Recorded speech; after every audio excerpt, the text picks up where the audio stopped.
Hello students, welcome back to my channel, your channel Puneet sir की पाठशाला।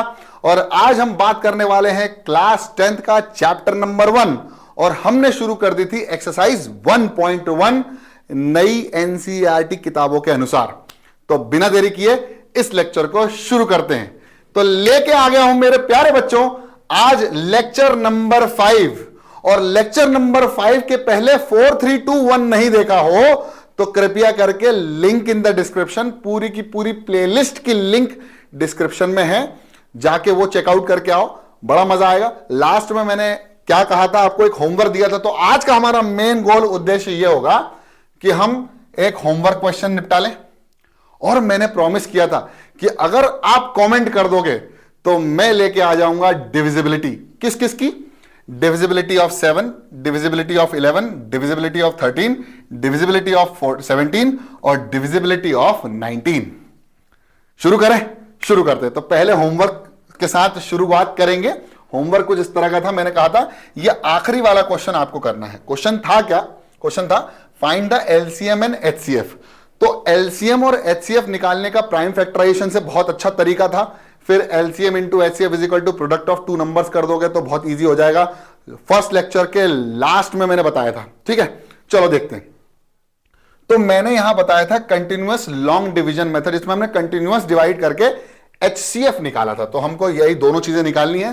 तो देख लेते हैं बड़ा नंबर कौन सा है, 54 है, सॉरी छोटा है। और बड़ा नंबर क्या करेंगे, डिवाइड के अंदर रखेंगे, ऐसे ही कुछ था। ठीक है, अब हम 54 का पहाड़ा पढ़ेंगे। तो 5 2 जा 10, 3 जा 150, मतलब 15, 20, 25, 30, यानी हम लेके आएंगे 54 इंटू 4, 4 4 जा 16, कैरी ओवर 1, 5 4 जा 20 प्लस 1 21। ठीक है, तो ये हो गया 216 और 216 336 से छोटा है।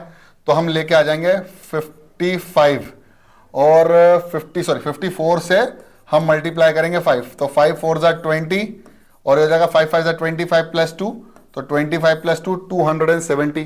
6 का भी पहाड़ा पढ़ लेते हैं। तो 54 मल्टीप्लाइड बाई 6 तो आ जाएगा 6 4 जा 24, कैरी ओवर 2, 6 5 जा 30 प्लस 2 32, 324। अरे बहुत शानदार आ गया। तो 54 6 जा 324, बहुत शानदार।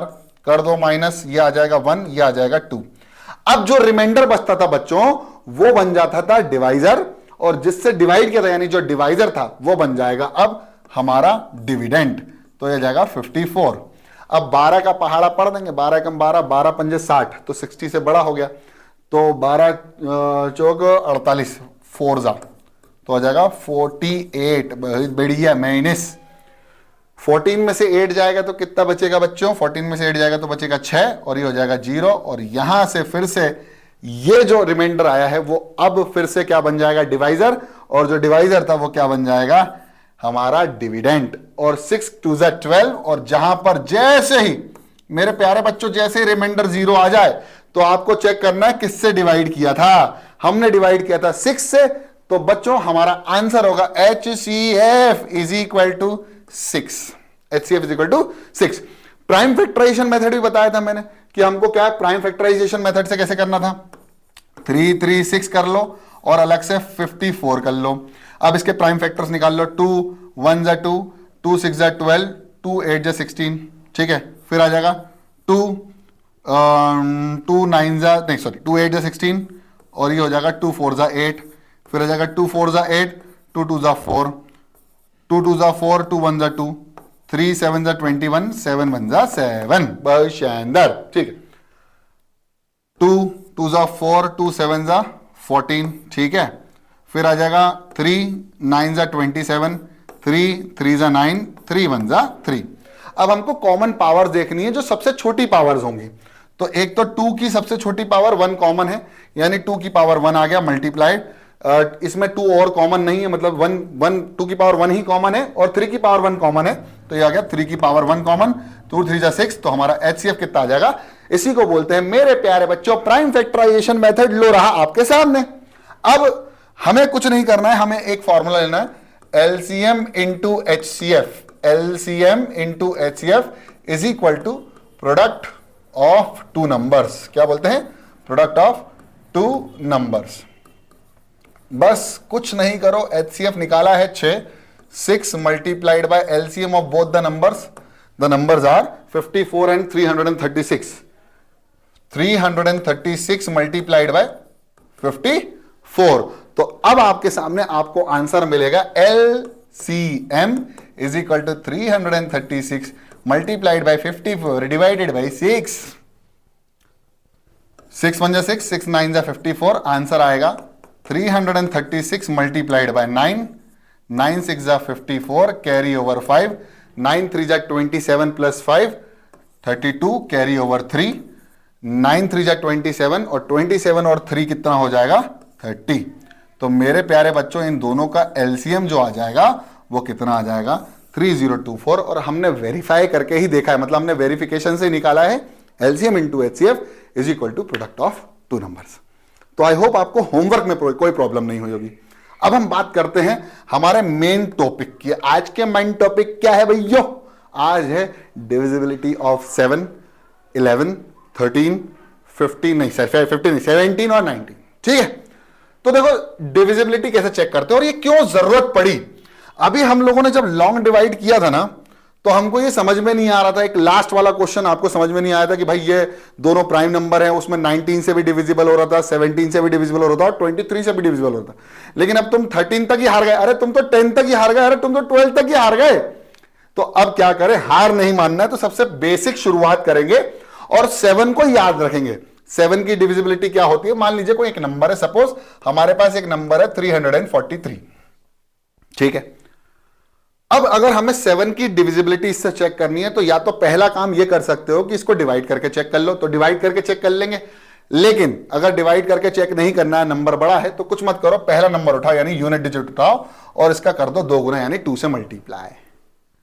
3 मल्टीप्लाइड बाई 2, 3 2 जा 6। अब जो आंसर आएगा उसको बाकी की बचे हुए नंबर से माइनस कर दो, तो 34 माइनस 6 कितना हो जाएगा मेरे प्यारे बच्चों? जल्दी बताओ, 34 माइनस 6 कितना हो जाएगा? 34 माइनस 6 कितना हो जाएगा? जल्दी बताओ सर 28। अब 7 का पहाड़ा 28 तक भी नहीं आता है, तो इसको फिर से रिपीट कर दो। 8 2 जा 16 और 16 में से 2 माइनस करेंगे तो कितना बचेगा? 4। अब ये मत बोलना सर ये बड़ा था तो आपने इससे माइनस कर दिया, अब ये बड़ा आया तो क्या -14 आएगा? नहीं, आप बड़े नंबर में से छोटा नंबर माइनस कर दो। ठीक है, तो आंसर आएगा 14। अब इतना भी पहाड़ा नहीं आता है, तो 4 2 जा 8 और 8 माइनस 1 कितना हो जाएगा? 7। मेरे प्यारे बच्चों आ गया खूबसूरत सा हमारा आंसर 7। अब जो नंबर आया है, अगर वो नंबर 7 से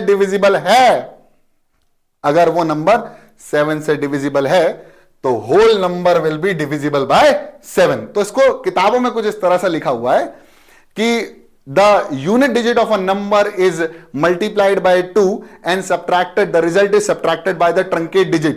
If the result is divisible by 7, then the whole number will be divisible by 7। हो गए कंफ्यूज, लेकिन जो समझाया है वो समझ में आ गया होगा। बहुत शानदार। एक और नंबर ले लेते हैं, मान लेते हैं 63 ले लेते हैं, ये भी हमको पता है, तो 3 2 जा 6। अब 6 आया और 6 में से 6 में और 0 आ गया।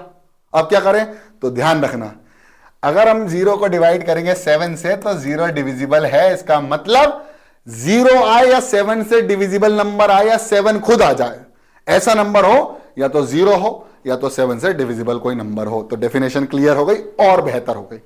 अगला देखते हैं, अगला और खूबसूरत है। अब ये क्या है, क्लास 6 से आप लोगों को ऐसा बता रखा है कि भैया जैसे फॉर एग्जांपल 1331। अब इस नंबर का हमको डिविजिबिलिटी चेक करने का है, तो कुछ मत करो, पहले इवन प्लेसेस पर चेक कर लो, फिर ऑड प्लेसेस पर चेक कर लो। हालांकि मैंने उल्टा करा है, इवन को ऑड किया, ऑड को इवन किया। फर्स्ट सेकंड थर्ड, तो फर्स्ट और थर्ड को प्लस करो, 3 + 1 कितना हो गया? 4। फिर ये 3 + 1 कितना हो गया? 4। और दोनों को सब्ट्रैक्ट करके चेक करो, 11 या 0 आना चाहिए, या 11 का डिविजिबल आना चाहिए, 0 आना चाहिए। अगर ऐसा आएगा तो ही 11 से। अरे भैया ये तो हो गई बात, चलो ठीक है, मान लिया कि वो गलत नहीं थे। और इजी बता देता हूं, कुछ मत करो, पहला नंबर उठाओ यूनिट डिजिट और बचे हुए नंबर से माइनस कर दो। 133 माइनस 1 कितना आया? 132। 132 में 2 उठाया, 13 से माइनस किया, कितना आया? 11। हो गया डिविजिबल, खत्म हो गया, खत्म।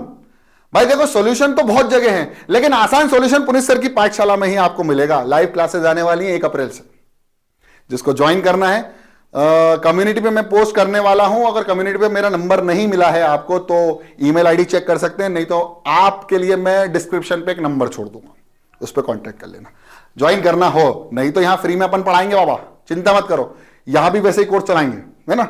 ये डरने वाली बात नहीं कि सर पैसा ले रहा है, भाई पैसा वैसा नहीं, जिसको भैया अलग से करना है, जिसको कोई नहीं मिल रहा है, मुझसे ही बात करनी है तो चलो।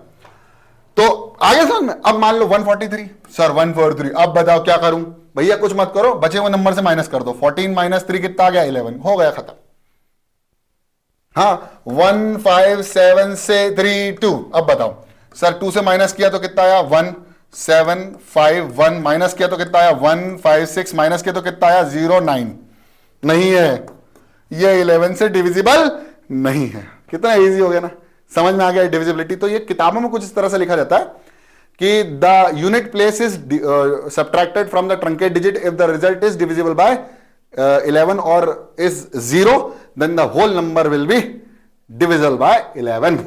अब बात करते हैं एक पेचीदा केस की जिसका नाम है 13। ठीक है, तो 13 के लिए हम कुछ ऐसे नंबर स्टार्टिंग में लेंगे जो आपको पता होंगे, जो डिविजिबल हैं। तो 13 पंजे 65, मुझे पता है कि 65 डिविजिबल है। ठीक है, फिर एक काम करते हैं 13 1 जा 13 ही ले लेते हैं, हमें पता 13 डिविजिबल है। फिर 13 2 जा 26 ही ले लेते हैं। फिर उसके बाद हम 13 का स्क्वायर ले लेते हैं 169। अब देखो ये सारे नंबर हमको पता है कि डिविजिबल हैं, तो डिविजिबिलिटी रूल कब लगाना है और कैसे लगाना है वो देखो। ये तो पता है तो आपको पता चल ही जाएगा, लेकिन कोई ऐसा नंबर आ जाए तो पहले याद करना पड़ेगा कि डिविजिबिलिटी रूल कैसे समझें। देखो सबसे पहले 13 में पहले यूनिट डिजिट उठाओ। क्या करो, यूनिट डिजिट का 4 टाइम्स करो। क्या करो 4 टाइम्स। तो unit digit is multiplied by 4, तो 3 4 का कितना हो गया 12, और बचे हुए नंबर से ऐड करना है। अब सब्ट्रैक्ट नहीं करना है, क्या करना है ऐड करना है। इसका मतलब 12 प्लस 1 कितना आ गया 13, यानी 13 से डिविजिबल है रिजल्ट, तो पूरा नंबर भी 13 से डिविजिबल होगा। अब 169 पे चेक कर लेते हैं। 9 उठाया, 9 को किससे मल्टीप्लाई कराया सर 4 से करवाया, 4 से मल्टीप्लाई कराया तो कितना आया 36। बड़ा मजा आया, 36 को क्या कर दिया 16 से प्लस कर दिया। मेरे प्यारे बच्चों आ गया 52, और ताश के 52 पत्ते आप पढ़ेंगे क्लास 10th में, प्रोबेबिलिटी जब पढ़ाऊंगा तो 13 13 13 13 तरीके के होते हैं। तो 52 इज डिविजिबल बाय 13। लेकिन नहीं, अगर आपको ये नहीं शक है 52 होगा कि नहीं होगा, तो एक बार और परफॉर्म कर लो। 4 2 जा 8, 4 से मल्टीप्लाई करना तो 8, और 8 में 5 प्लस कर दिया कितना आ गया 13। इसका मतलब 169 इज ऑल्सो डिविजिबल बाय 13। तो take the unit digit, multiply by it 4, and now the result is multi added to the truncate digit. Truncate का मतलब होता है बची हुई, ये बची हुई। अब इसको उठाया तो ये बची हुई, इसको उठाया तो ये बची हुई, इसका उठाया तो ये बची हुई। ठीक है हाँ सर। अच्छा सर 91 का बताओ ना, 91 होए कि नहीं, वैसे मेरे को पता है। तो फर्स्ट उठाओ, 4 से मल्टीप्लाई करो, कितना आया 4, और ऐड कर दो तो 9 प्लस 4 कितना हो गया 13। डिविजिबल है, 13 का टेबल पढ़ लेना। ठीक है, अब 13 का टेबल में 91 कब आएगा। अरे यार देखो 13 10 का कितना होगा 130, तो हमें ऐसा नंबर ढूंढना है जिसको मल्टीप्लाई करने पर यूनिट प्लेस पे 1 आए। तो 3 1 जा 3 2 जा 6, 3 7 जा 21, हाँ तो 7 1 2 9 हो गया खत्म 91। 13 9 जा 13 7 जा 91। तो अब नेक्स्ट वाला देखते हैं 17। अब 17 को याद रखना बहुत इंपॉर्टेंट है, क्योंकि ये थोड़े से कंफ्यूजिंग हो जाते हैं आप लोगों के लिए। ठीक है, तो देखो 17 में कोई नंबर ले लेते हैं, सबसे पहले 289 ले लेते हैं। क्या कर लेते हैं 289 ले लेते हैं। अब यूनिट डिजिट उठाओ, क्या उठाओ यूनिट डिजिट, और यूनिट डिजिट को किससे मल्टीप्लाई कर दो बच्चों 5 से। यूनिट डिजिट को किससे मल्टीप्लाई कर दो 5 से। तो 9 मल्टीप्लाइड बाय 4 कितना आ गया 5, कितना आ गया 9 5 जा 45। और जो भी नंबर आया है इसी को हम बोलते हैं result, and then the result is subtracted to 28, जो बचा हुआ नंबर है। तो 45 सब्ट्रैक्टेड बाय 28, तो क्या मिलेगा आपको मेरे प्यारे बच्चों, ये मिलेगा 7 और ये मिलेगा 1, मिल गया 17। इसका मतलब 289 डिविजिबल है 17 से। या फिर आप एक और नंबर चेक कर सकते हो जो आपको पता हो 34। तो 4 को उठाया 5 से मल्टीप्लाई किया, तो 4 5 जा कितना हो गया 20, और सब्ट्रैक्ट कर दिया तो 20 सब्ट्रैक्टेड बाय 3 कितना हो जाएगा मेरे प्यारे बच्चों 17। यानी इसमें भी 17 आ रहा है, यानी 34 इज ऑल्सो डिविजिबल बाय 17। ठीक है, किसी भी नंबर को चेक कर सकते हो। 123 4 मान लो, तो पहले 4 को उठाया 5 से मल्टीप्लाई किया, 4 5 20, और बचे हुए नंबर से क्या कर दिया, सब्ट्रैक्ट कर दिया, तो कितना आ गया 103। फिर 3 को 5 से मल्टीप्लाई किया तो 3 5 15 और 15 और 10 को माइनस किया तो कितना बचा 5, यानी 1 2 3 4 इज नॉट डिविजिबल बाय 17। तो इस तरह से 17 की डिविजिबिलिटी भी आप बहुत आसानी से कर सकते हो। अगला है 19 और यह हमारे लेक्चर का आखिरी नंबर होगा जो आपको समझना था बच्चों। तो 19 के लिए आपको वापस से 7 पर जाना जहां से हमने शुरुआत करी थी, क्योंकि जहां से हमने शुरुआत करी थी वही हम खत्म करने वाले हैं इस लेक्चर में। तो आपको याद करना इजी हो जाएगा। आपको याद होगा 7 के लिए मैंने यूनिट डिजिट को उठा के 2 से मल्टीप्लाई करवाया था और बचे हुए नंबर से सब्ट्रैक्ट करवाया था। 19 में भी कुछ इस तरह का लोचा है, ठीक है। तो अगर 19 का चेक करना है तो अपन एक काम करते, एक नंबर ले लेते जो हमको पता है कि 19 से डिविजिबल है, 38। पहला नंबर उठाया यानी यूनिट डिजिट को उठाया और 8 को मल्टीप्लाई कराया 2 से, कितना बचा 16। 9 8 2 16 और अब बचे हुए नंबर से माइनस ना करके क्या कर दो, प्लस कर दो। तो 16 को जब मैं 3 से प्लस करूंगा तो कितना बचेगा 19। और if the result is divisible by 19 या 19 आ जाए या 0 आ जाए, जो भी आ जाए, अगर ये ऐसा आ जाता है then the whole number will be divisible by 19। चलो एक काम करते हैं, अब चेक कर लेते हैं, धीरे धीरे समझ लेते हैं। मान लीजिए मेरे पास एक नंबर है 32245, मान लीजिए। अब मुझे चेक करना है कि ये 19 से डिविजिबल है या नहीं, 7 से है या नहीं। तो क्या करो, 7 के लिए क्या करो, इस नंबर को उठाओ, 2 से मल्टीप्लाई करो, माइनस करो। 19 में भी ऐसे ही करना है, 32245 में इस नंबर को उठाओ, 2 से मल्टीप्लाई करो और ऐड कर दो। जो भी नंबर है, जो बचा हुआ, जो भी नंबर आया है 5 2 10, उसको अब इस नंबर से ऐड करना है और 7 के लिए इससे माइनस करना है। 11 में इसी नंबर को इससे माइनस कर दो, ठीक है। 13 में किससे मल्टीप्लाई करवाया था, 4 से मल्टीप्लाई करवाया था। और 17 से किससे मल्टीप्लाई करवाया था, 5 से और सब्ट्रैक्ट, और 13 से 4 से मल्टीप्लाई करवा के ऐड। समझ में आ गया। देखो 3 4 12 और 12 में क्या कर दो, 1 ऐड कर दो तो कितना आ जाएगा 13। मेरे प्यारे बच्चों, क्या आपको ये सारे डिविजिबिलिटी रूल याद हो गए, समझ में आ गए? नहीं आए तो कोई बात नहीं, एक बार फिर से वीडियो देखो और फिर से एक बार कॉपी निकालकर एक बार बहुत सारे क्वेश्चंस हल कर लो। मैं गारंटी दे रहा हूं, अगर आप लोगों को ये नहीं आए तो आप चैनल पे कमेंट कर देना, कोई बात नहीं, लेकिन ये आ जाएंगे और ये बहुत लाभदायक होते हैं। आपको समझ में आ जाएगा कि कैसे लाभदायक होते हैं। कब, जब हम एलसीएम, एचसीएफ, प्राइम फैक्टर्स निकालते हैं। हम जब है ना प्राइम फैक्टर्स निकालते समय अटक जाते हैं कि ये नंबर किससे डिविजिबल होगा, तो 19 तक डिविजिबिलिटी रूल याद है आपको, आप तुरंत खटखट कर सकते हो, क्यों, आप डिवाइड नहीं करना चाहते, ठीक है। तो बस यहीं पर एंड करता हूं लेक्चर को, ठीक है। Bye bye.